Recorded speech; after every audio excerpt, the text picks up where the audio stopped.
Umu in New Zealand. Hope you're all having a super fantastic sparkling day. Welcome to Porch Light Letters podcast number 2299, Homecomings, Heartbeats, and Pink Surprises. I know you're probably going, pink surprises? Yes, pink surprises.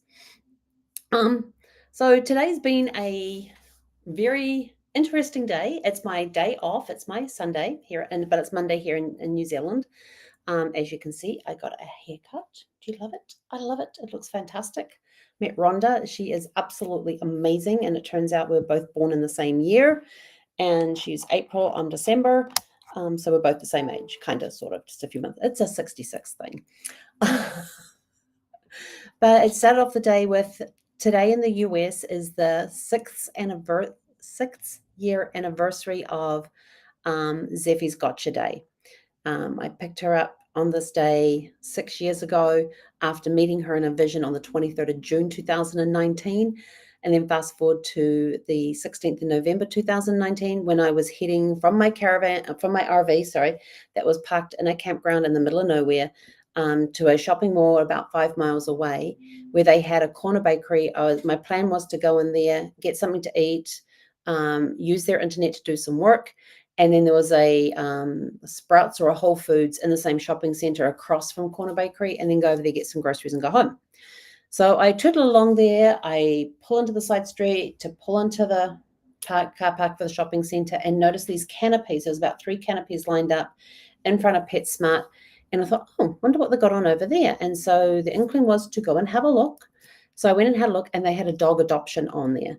And I'm like, because I've been kind of looking around and seeing what was out there and thinking about adopting a dog. And so I went and parked and walked over to the canopies, and Zeffie was in a crate on top of another crate. So she was in a top crate, and she was in this back corner, and she was trying to make herself look as small as possible, and she was shaking like crazy. And so I was sort of like, that's my Zeph. Thinking back to the vision I had seen on June 23rd of that same year. And she looked exactly like that picture, and that was in my head. And I'd also written a page and a half in my journal about this dog called Zeph. And so I asked if I could take her out, have a look at her. And so they took her out. She escaped out of the first 2 collars and harnesses that they put her in. I finally got her in a harness that she couldn't escape from. And I spent the next 2 hours sitting there on the ground with her and walking around with her, getting to know her and letting her get to know me. So we did a meet. It was compounded a little bit because one of the volunteers had taken a liking to Zeffie and kept coming over and getting down and going, and getting Zeffie to come over to her. And as soon as I saw her, I got to the point where I saw her coming, I would pick up Zeffie and walk away. And the other volunteers realized what was going on and would call her away every time they saw her coming towards me and Zeffie, and call her away to help out with whatever needed helping. So after 2 hours, I filled out all the paperwork and adopted her. They offered to look after her while I went into PetSmart, and because it was out front of PetSmart, and do my shopping. I said, no, I'm taking her with me. And so because she wouldn't walk, I just put her into the shopping cart and off we went.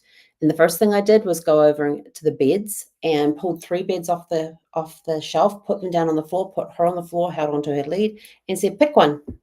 And she walked straight to this pink one, curled up on it, and laid down and went to sleep.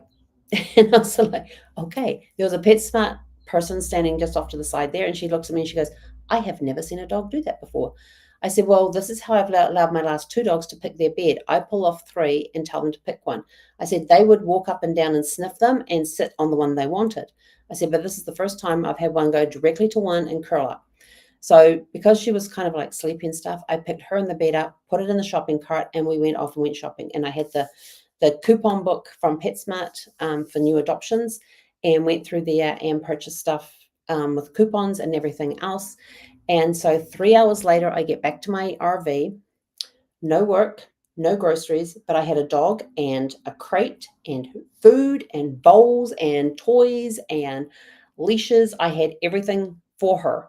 And we got her all set up, allowed her to sniff around. We walked around outside, allowed her to sniff around the RV, took her off and walked around the RV and showed her where everything was. And then let her sniff things. And I just let her be. Not trying to crowd her or anything, but if she came over to me, she got scratches. and just let her be and get used to the surroundings. And I'd set up her food bowl and water bowl and showed her where that was, gave her a couple of treats, and just let her examine the space. Um, and then she eventually got up on the couch, found her bed, and went to sleep for a bit. And so I went over and sat next to her and just stroked her a little bit while she was there. And she wasn't shaking anymore, which was good. So we had a good first night. She got me up at like 2 o'clock in the morning, wanting to go out. Now I'm in an RV park that's in the middle of nowhere, no street lights. There were no lamps anywhere. It was pitch black outside. I had to take a flashlight with me. And the only light there was that there was a maintenance building about 10 sites down the area where we were parked, and it had a very low light on it. And so I walked Zephyr around the RV, telling her, that she had to pee. I did not know she had this thing about threes, which is no peeing or pooping within 3 RV spaces or houses from where she lived, unless it was the middle of the night. We found out we had to train her to do it in the middle of the night. And so that was our first night together. So it was a very special time. I love looking back at that time and seeing her. I should pick up got many pictures of her, so I may put them up on Facebook again later. But today, so that was today. Then we got up and had breakfast and went off to get my hair cut, which I absolutely love. It's nice. And look how short it is. It's beautiful. Look, isn't it pretty? I love it. The hairdresser she's got this little shed in the back of her place, which is set up as a hair salon. With one cutting chair, one chair for the sink and that sort of stuff. And we sat there and had a great conversation. And Mum says, it sounded like you two have been best friends for years.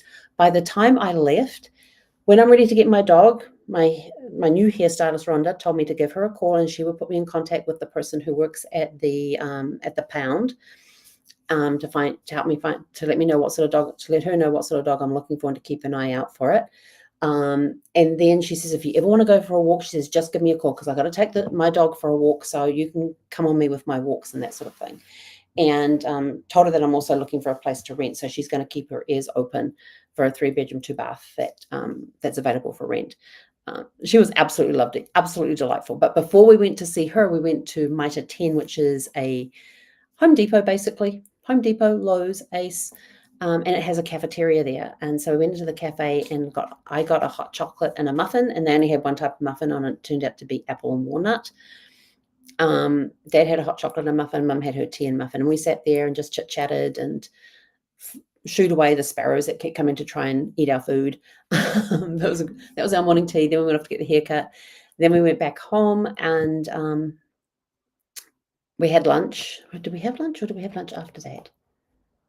I think we'd had lunch. I'm trying to remember. We either had lunch before or after this happened. So we heard a knock at the door. So Dad went and answered the door. And there was these 2 guys standing out there. One was Indian, and the other guy, we couldn't figure out his accent. I said to Mum, it kind of sounds so Irish, but it's not Irish. It doesn't have that lyrical sound to it. Couldn't figure out what it was. And so Dad ended up inviting these guys to come in. It turned out to be the real estate agent who had sold the house next door that has just sold. And so they were offering free appraisals, going around door knocking. And so they came in, and what was really funny is I'm sitting on my couch, which is kind of in the corner, and there's a door. My couch is here, and there's a door here, and they came through this door diagonally across the living room to the other door that took them into the dining room area. And I'm just sitting there just watching these guys, and this guy had barely cleared the door. He was so tall, he barely cleared the door. And I'm like looking at him and think, kind of about the same height as Brad. Yeah. Be about the same height that Brad was. And so they start talking and all of that, and getting to know Mum and Dad, and talking about mutual people that they know, friends of Mum and Dad whose houses that they had sold, and got talking about that and that. And then they came into the living room and they were like, oh, I'm sorry, we didn't see you there. So I eventually asked him what his accent was. It was Welsh. And it turns out that this guy, back in the trying to think, back in the early 2000s, I think it was, he played rugby for Wales. And of course, I'm a big rugby fan. I haven't watched rugby for a long time. I haven't followed it for a long time because I couldn't get any games to watch. But he played for Wales. They had 22 caps, which is starts for the country that you would represent. And so we got talking about that a little bit. And I said to him in the end, I says, how tall are you?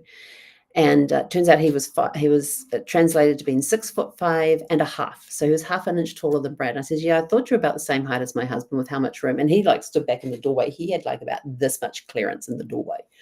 So we got talking with him for a little bit, and then him and Dad walked off so that he could do the appraisal of the house. And he had his phone down low, and he was like videotaping and talking into the videotape as he walked, talking about describing the rooms, the features of the rooms, that sort of stuff. And so I got talking with the other guy who was originally from India, and I said, how long have you been a real estate agent? Because he looked like he was trailing the boss and training. And he goes, 300, today is day 377. I was like, awesome, you count days. I love that. And so I asked him how it was going, and he said that a lot of people in India, when they start a new job, they don't last a year. So his goal was to not only last a year, but to sell one house during his first year. And I said, how did you do with your goal? And he said, I sold 5 houses. I'm like, that's awesome.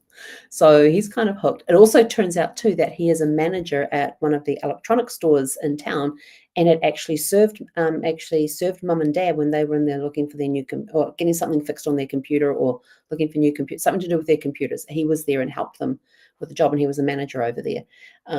So there's, it's a small world, but all these little connections and everything else. So that was kind of exciting. And then I think we had lunch. We had lunch after. I think we had lunch after that. And then we're sitting there in the dining room. And of course, I've been tracking when my phone was going to arrive. It originally said when I ordered my phone, it was going to be between the 21st and the 25th of November. Then when I placed the order and they actually shipped it, they said it was going to be the 19th, which is on Wednesday. Today's Monday, the 17th.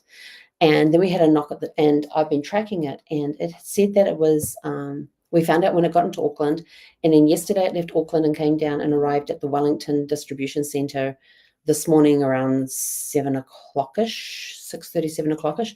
And then at 10:06, it said that it was in the van for delivery, and we heard a knock at the door, and there was the guy delivering my phone.